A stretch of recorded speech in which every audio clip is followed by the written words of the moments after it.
Bonjour la Chine, bonjour Karine Mokonzi la baronne, bonjour à tous et à toutes.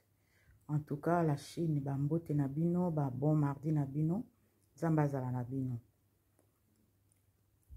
Toza toujours, toujours, tokozalaka toujours. Tokozalaka toujours pour na Karine Mokonzi. Tina livre, obalobaka tina livre fobo. Voilà la Chine, tolobaki bako changer langage. Tolobaki bako changer langage. Karine Mokonzi wapi. A changé sa kabato langage. Va changer langage. Et bako changer langage. Karine Mokonzi azane loko nzambe. Même si aussi lié, à la fin il faut ce qui ça est. Parce que c'est une fille, c'est Aza méchanteté. Aza na bon cœur. Même aussi lié, au ce qui ça est, au lobby ça est. Au changer langage. Au changer langage parce que Aza mwana moko malamu. Alingaka bulamu abato. Alingaka mabena bato te. Et sikoyo alingi na esusu. Alingi lapin. Lapin na mutu nyonso. Karine Mokonzi aponaka ka mutu moko te. Karine Mokonzi alingaka bato nyonso. Nyonso basalelaka ye. Alingaka biso nyonso. On est ensemble la Chine. Nalobaki bako changer langage. Bamiso ba changer ba faux compte pour balobela mami kitoko. Ba balobela ki mami mabe bako sala ba faux compte lisusu po bakumisa mami. Ba okumisa ka mami.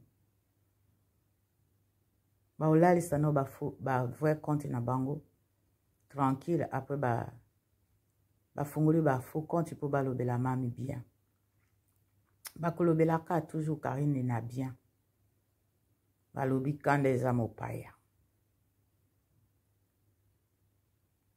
Mais ye afingaka biso te.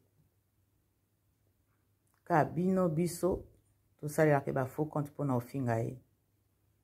Azali kolo. Azali kolo Karine Mokonzi ya vrai.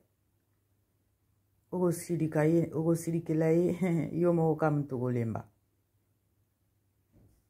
Donc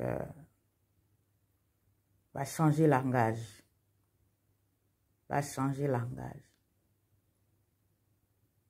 Va changer langage. Fique comme Karine. Va changer langage. Yango wana faut pas kozalaka na kanda. Yango wana il faut tout contrôler ka ba langage. Yango wana il faut ko respectaka mikolo. Mikolo bazaka mikolo. Va changer langage. Mais ba tomboka ki ba silika ki bomoni bosilikeli mutu ango azaka toujours koseka na bino. Azaka toujours kosekisa biso. Voilà la Chine.